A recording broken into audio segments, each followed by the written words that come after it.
Target classes में आपका स्वागत है। आज हम प्रतियोगिता दर्पण पर आधारित सितंबर 2024 माह का अति महत्वपूर्ण प्रश्नों को जानेंगे, जो प्रतियोगिता परीक्षा की दृष्टि से बहुत ही महत्वपूर्ण है, जिसका भाग 1 है। आइए प्रश्नों का अध्ययन करते हैं। यानी 3 नए आपराधिक जो कानून लागू किए गए वो 1 जुलाई 2024 को लागू किए गए। यानी 3 जो नए कानून लागू किए गए वो कब किए गए? 1 जुलाई 2024 को लागू किए गए। 3 नए आपराधिक जो कानून हैं वो इस प्रकार है। भारतीय न्याय संहिता, जिसे BNS 2023 कहा गया है। भारतीय नागरिक संहिता, जिसे BNSS 2023 कहा गया है। भारतीय साक्ष्य अधिनियम यानी BSA 2023। यानी 3 नए जो आपराधिक कानून हैं वो भारतीय न्याय संहिता, भारतीय नागरिक संहिता एवं भारतीय साक्ष्य अधिनियम है।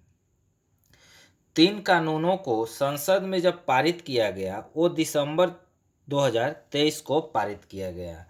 यानी तीनों कानूनों को संसद में जब पारित किया गया, कब पारित किया है? दिसंबर 2023 को।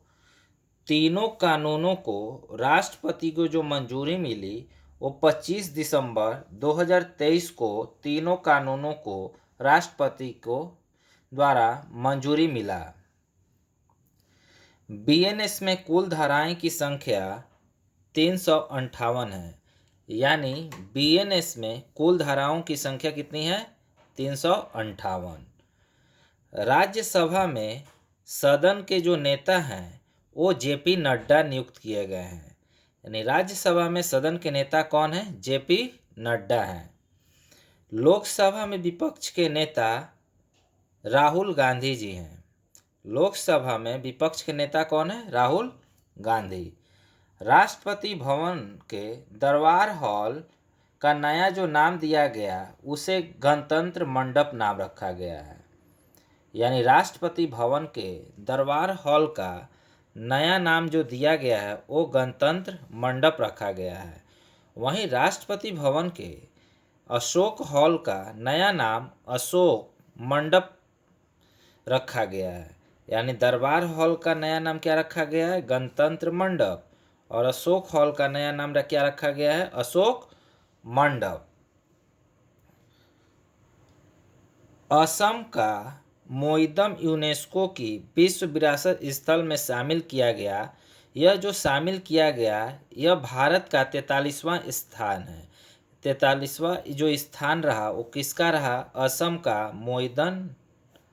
असम का मोईदम जो यूनेस्को की सूची में शामिल किया गया।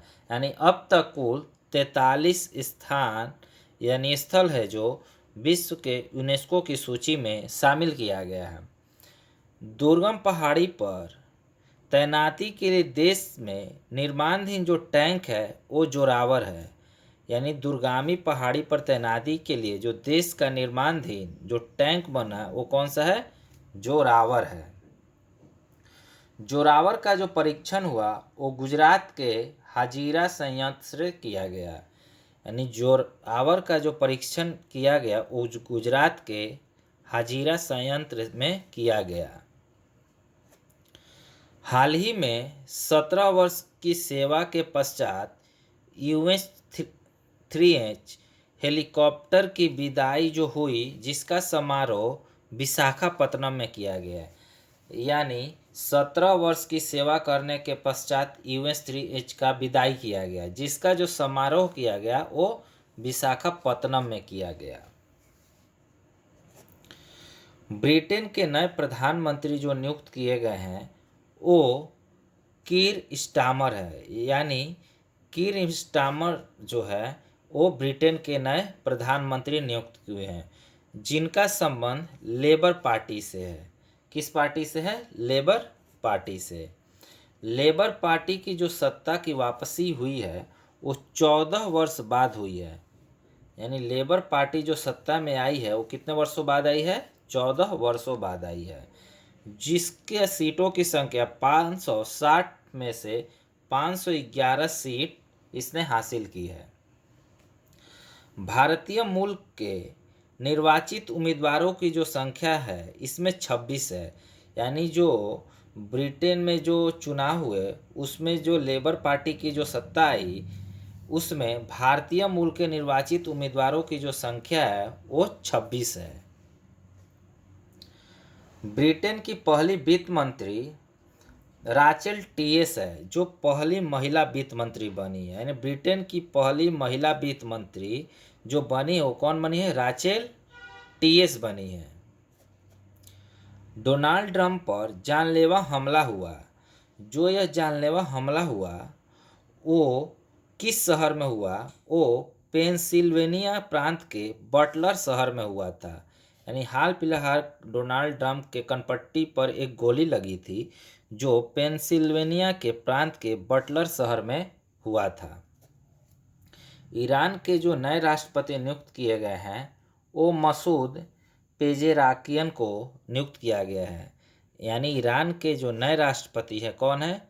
Masood Pezeshkian. Thank you for watching. अगला पार्ट सेकंड में अध्ययन करेंगे। Thank you.